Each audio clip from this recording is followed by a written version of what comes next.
This channel does not promote any violent, harmful, or illegal activities. All content provided by this channel is meant for an educational purpose only.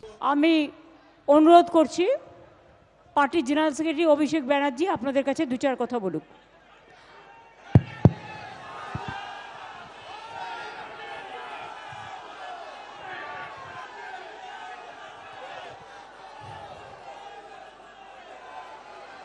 নমস্কার। আজকে আমাদের এই মহা মিছিলে আমাদের সাথে যারা পায়ে পা মিলিয়েছেন, আমরা ময়দান থেকে মিছিল শুরু করেছি এবং জোড়াসাঁকো ঠাকুরবাড়ি প্রায় 4 কিলোমিটার পথ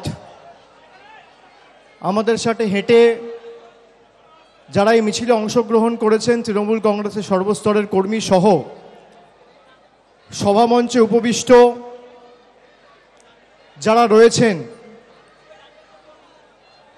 প্রত্যেকটা ধর্মের প্রতিনিধি বা ধর্মগুরু যারা উপস্থিত রয়েছেন, সেছাড়া সাংস্কৃতিক জগতে কলাকুশলীরা, খেলোয়াড়রা, যারা বাংলার কৃষ্টি সংস্কৃতি এবং ঐতিহ্যের প্রতিভূ, এবং তার সাথে সাথে বিগত 7 দিনে বিজেপির সহকারী সংস্থা জাতীয় নির্বাচন কমিশনের দ্বারা ঘোষণা করা এসআইআর, সেই এসআইআর ঘোষণা করার পরে গত 7 দিনে আমরা যে সমস্ত সহনাগরিকদের হারিয়েছি, তাদের পরিবারের, সেই শহীদ পরিবারের সদস্যরাও সভামঞ্চে রয়েছেন। আমি তাদেরকেও আমার কৃতজ্ঞতা এবং শ্রদ্ধা জানাই। যত দূর আমাদের চোখ যাচ্ছে, খালি কালো মাথা আর মাথা। দুদিনের ব্যবধানে আজকে এই সভা, মহামিছিল। গত পরশুদিন কালকে আমরা মিছিলের কথা ঘোষণা করেছি যে মমতা বন্দ্যোপাধ্যায়ের নেতৃত্বে কলকাতার রাজপথে এসআইআর এবং কেন্দ্রীয় সরকারের বৈমাতৃসুলভ আচরণ এবং বাংলার প্রতি ধারাবাহিক অবিচার, বঞ্চনা, লাঞ্ছনার বিরুদ্ধে এবং প্রতিবাদে আমরা আজকে মহামিছিল করব। রাস্তায় আস্তে আস্তে দুধারে যেভাবে মানুষ কলকাতা সহ অফিস পাড়ায় যারা উপস্থিত ছিলেন, আপামর জনসাধারণ যেভাবে তাদের ভালোবাসা, কৃতজ্ঞতা, আশীর্বাদের ঋণে আমাদের আবদ্ধ করেছেন, আমরা সবার কাছে চিরঋণী। দুদিনের ব্যবধানে তৃণমূল যদি এই মিছিল করতে পারে, তাহলে আগামী 2 মাসের মধ্যে দিল্লিতে কি করতে পারে সেটা বিজেপির বন্ধুদের আমরা একবার ভেবে দেখতে বলবো। আমাদের ধমকে চমকে বড় বড় ভাষণ দিয়ে কোনো লাভ নেই। এই মমতা বন্দ্যোপাধ্যায় 21শে জুলাই যে আন্দোলন কলকাতার বুকে হয়েছিল, তখন তৃণমূল তৈরি হয়নি। কংগ্রেসের ব্যানারে সে আন্দোলন হয়েছিল। সচিত্র পরিচয়পত্র যে দাবি, যে মানুষের ভোটাধিকার এবং মানুষের মৌলিক অধিকার থেকে মানুষকে যারা বঞ্চিত করেছে, তাদের বিরুদ্ধে আমরা গর্জে উঠব। 13 জন তরতাজা যুবক সেই দিন 21শে জুলাই প্রাণ দিয়েছিল। তারপর থেকে যখনই ভারতবর্ষে ভোটাধিকার কেউ প্রয়োগ করেছে, তৎকালীন যুব কংগ্রেসের সভানেত্রী মমতা বন্দ্যোপাধ্যায়ের আন্দোলনের কথা তারা মনে করেছেন এবং সে আন্দোলন আজও স্বর্ণাক্ষরে লেখা রয়েছে। আগামী দিনে যদি মানুষের অধিকারে আমাদের প্রাণ দিতে রাস্তায় নামতে হয়, বিজেপির বিরুদ্ধে বঙ্গবাসী ইতস্তত বোধ করবে না। আমরা তৈরি আছি। আমাদের যদি মাথা নিচু করতে হয়, আমরা 10 কোটি বঙ্গবাসীর কাছে করব, কিন্তু দিল্লির কাছে বশ্যতা স্বীকার করব না, আত্মসমর্পণ করব না। তাই সার্টিফিকেট দেখতে কেউ চায়নি। আমি চণ্ডীচরণ রায়, জেলার সভাপতি কেএনএসডি পরীক্ষিত নেতা, প্রাক্তন সভাপতি বর্ষিয়ান মানস ভট্টাচার্য, গোপাল সরকার, স্বপন রায় চৌধুরী সহ বিজেপি টিম কেএনএসডি কে, যুব মোর্চা, মহিলা মোর্চা সহ মোর্চার সবাইকে ধন্যবাদ কৃতজ্ঞতা জানাবো। পাশের জেলা বারাসাতের রাজীব ভাই এসেছে, তাকে ধন্যবাদ।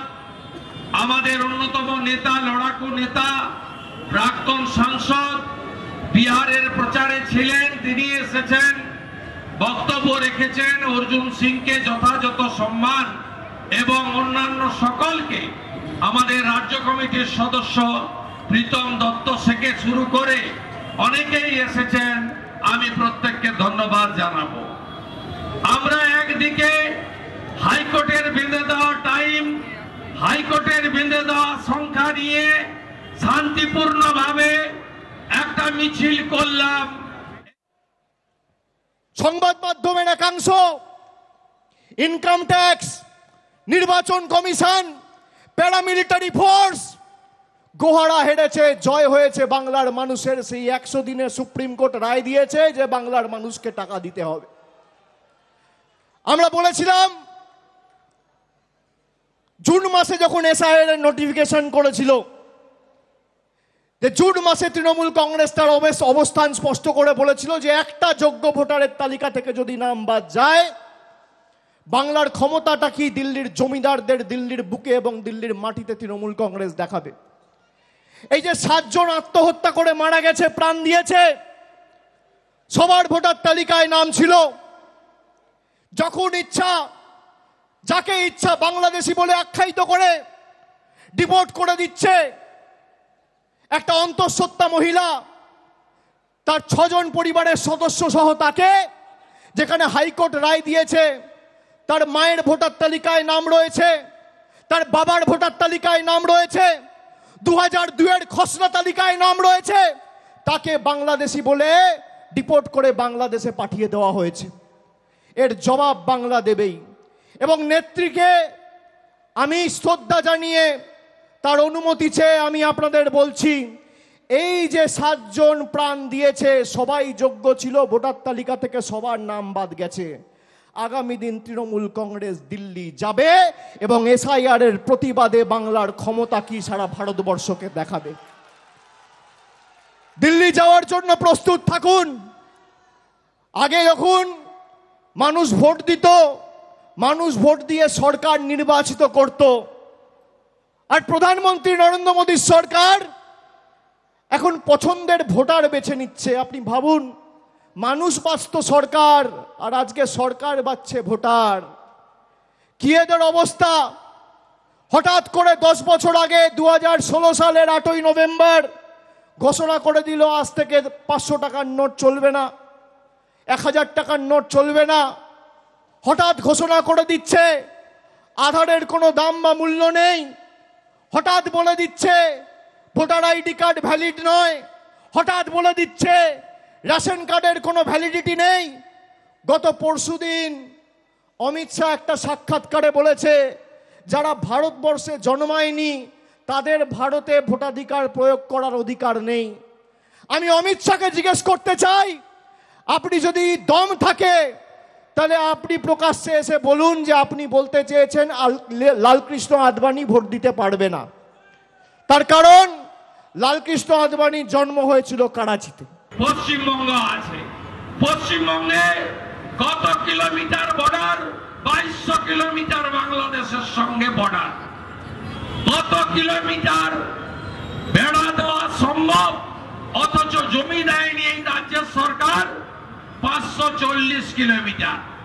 2016 সাল থেকে আগে রাজনাথ সিং জি, পরে অমিত শাহ জি, ভারত সরকার এই সরকারকে অ্যাডভান্স টাকা দিয়েছেন, বাজার মূল্যে জমি কিনে দাও, আমাদের জমি দাও, আমরা বেড়াটা লাগিয়ে দিই, নইলে পশ্চিমবঙ্গ তো যাচ্ছেই, এর সঙ্গে সঙ্গে ভারতবর্ষ সুরক্ষা ও প্রশ্ন চিহ্নের সামনে চলে যাচ্ছে। এরা কি করছে? এরা ল্যান্ড জেহাদ করছে, এরা লাভ জেহাদ করছে। কন্যাদেরকে, বোনেদেরকে তুলে নিয়ে গিয়ে পটিয়ে পাটিয়ে তাদের অভাবের সুযোগ নিয়ে তাদের বিবাহ করে জমি দখল করছে। 2 বছর পরে মেরে তাড়িয়ে দিচ্ছে, আবার একটা বিয়ে করছে, আবার 2 বছর পরে তাকে তাড়িয়ে দিচ্ছে, আবার একটা বিয়ে করছে, ইতিমধ্যে 4টে বাচ্চা হচ্ছে। এই অবস্থা হচ্ছে লাভ জিহাদের ফল। ল্যান্ড জিহাদ বললাম, ধর্ম জিহাদ। আপনারা জানেন বাঙালি সংস্কৃতি হিন্দু। আপনারা বলুন, পশ্চিম বাংলায় স্বাধীনতার আগে, স্বাধীনতার পরে যেমন 6000 গ্রাম আছে যেখানে শাক বাঁচত, তুলসী মঞ্চ ছিল, প্রদীপ দেওয়া হতো, কাসরের ঘন্টা পাওয়া যেত, যেখানে গীতা পাঠ, হনুমান চালিসা হতো, মহাদেবের মাথায় জল ঢালতো, এমন 6000 গ্রাম পশ্চিম বাংলায় এই 15 বছরে হিন্দু শূন্য হয়ে গেছে। শাক বাজে না, ঘন্টার আওয়াজ পাওয়া যায় না, মন্দিরের অস্তিত্ব নেই। আজকে উত্তর 24 পরগনা থেকে কোচবিহার বর্ডার এলাকার যে কোনো গ্রামে যান, কি ভয়াবহ অবস্থা, তাকিয়ে দেখবেন আপনারা। তাদের বাবা ঠাকুরদার কাগজ নিয়ে এসে আগে বাংলার মানুষকে দেখাও, তারপর কাগজ চাওয়ার কথা বলো। এই মাটি ততটাই আমার যতটা তোমার। এ মাটি ততটাই একটা সংখ্যালঘু সম্প্রদায়ের মুসলমান ভাইয়ের যতটা একটা হিন্দু ভাইয়ের, যতটা একটা খ্রিস্টান ভাইয়ের, যতটা একটা শিখ ভাইয়ের। এই মাটি যতটা একটা মতুয়া ভাইয়ের, ততটাই একটা রাজবংশী মার। এই মাটি যতটা আমার, এই মাটি ততটা তোমার। বৈচিত্র্যের মধ্যে একতাই আমাদের মূল মন্ত্র। নানা ভাষা, নানা মত, নানা পরিধান, বিবিধের মাঝে দেখো মিলন মহান। আর আজকে এই ঠাকুর বাড়ির পবিত্র মাটিতে আমি দাঁড়িয়ে কথা দিয়ে যাচ্ছি, যারা বাংলাকে অপমান করেছে, যারা বাংলাকে ভাতে মারার ষড়যন্ত্র পরিকল্পনা করে 100 দিনের টাকা, জল জীবন মিশনের টাকা, আবাসের টাকা, গ্রাম সড়ক যোজনার টাকা, সর্বশিক্ষা মিশনের টাকা আটকে রেখে নিজেরা যা ইচ্ছে তাই রিমোট কন্ট্রোলের মতো ভেবেছে যে যখন বোতাম টিপব টাকা চালু, যখন বোতাম টিপব টাকা বন্ধ, যখন বোতাম টিপব 500 টাকার নোট বাতিল, যখন বোতাম টিপব আধার কার্ড বাতিল। যারা মানুষকে রিমোট কন্ট্রোলের মতো পরিচালনা করেছে গত 5 বছর, আগামী 26-এর লড়াই শুধু মমতা বন্দ্যোপাধ্যায়কে চতুর্থবার মুখ্যমন্ত্রী করার লড়াই নয়, আগামীর লড়াই বিজেপিকে শূন্য করার লড়াই, বিজেপিকে শূন্য করার লড়াই, বিজেপিকে শূন্য করার লড়াই। যে কটা আবর্জনা এদিক ওদিক ছিটিয়ে পড়ে আছে, আজকে ভাবুন বাংলার মানুষের ভোট নিয়ে বাংলা থেকে 12 জন এমপি হয়ে বাংলার টাকা বন্ধ। বাংলা থেকে 77 জন এমপি জিতেছিল, এদেরকে শূন্যে নামাতে হবে। এদেরকে শূন্যে নামালে আজকে যদি 12 জন এমপি না জিতে তৃণমূল হয়েছে 29, যদি তৃণমূল 40 হতো তাহলে আজকে কি হতো? বিজেপি টাটা বাই বাই, থাকতো না। 10টা সিটের জন্য খালি সরকারটা রয়ে গেছে, তাও তো বিহারে ইলেকশন আছে 5-7 দিনের মধ্যে, দুটো ক্র্যাচ নিয়ে হাঁটছে। আর বড় বড় ভাষণ, এসআইআর হবে, এনআরসি হবে। এই ঠাকুর বাড়ির মাটিতে দাঁড়িয়ে মমতা বন্দ্যোপাধ্যায় এনআরসির বিরুদ্ধে 2019 সালের 16ই ডিসেম্বর মিছিল করে এই জোড়াসাঁকোতে সভা করে বলেছিল যে আমরা এনআরসি হতে দেবো না। পেরেছে অমিত শাহ, পেরেছে বিজেপি। আর আমি আবার বলছি, তোমরা চক্রান্ত করে জোর জবরদস্তি এসআইআর চাপাতে চাইছো।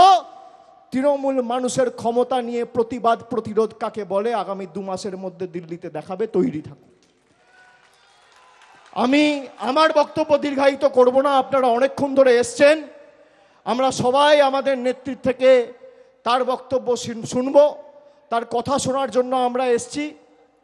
এবং আগামী দিন যতদিন এই প্রক্রিয়া চলছে, ভোটার লিস্টের কাজ, আমি সকলকে অনুরোধ করব, কেউ ভয় পাবেন না। তৃণমূল কংগ্রেসের কর্মী সমর্থকরা রাস্তায় আছে। প্রত্যেকটা অঞ্চলে তৃণমূল কংগ্রেসের একটা করে হেল্প ডেস্ক ক্যাম্প খোলা হয়েছে।